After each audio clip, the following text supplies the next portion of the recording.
After a period of delay, silence, and technical difficulties, Google finally has an availability date for the new Pixel 9a. The phone will first go on sale on April 10th in the US, Canada, and the UK. Following those countries, the Pixel 9a will be available on April 14th in Germany, Spain, Italy, Ireland, France, Norway, Denmark, Sweden, Netherlands, Belgium, Austria, Portugal, Switzerland, Poland, Czechia, Romania, Hungary, Slovenia, Slovakia, Lithuania, Estonia, Latvia, and Finland.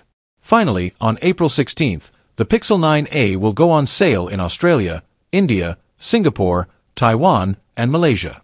The phone will eventually also be available in Japan, but with no confirmed launch date right now. The Pixel 9a was first announced earlier this month with a $499 starting price and no firm dates other than a vague April availability window. Since then we have learned that the company faced a component quality issue with the device that caused it to push back the release window as well as review embargoes. This was done as a precaution, even though the issue seemingly only affected a small number of units. In the meantime, we have been working on the review and will be back around the release period with a fully functional unit in hand.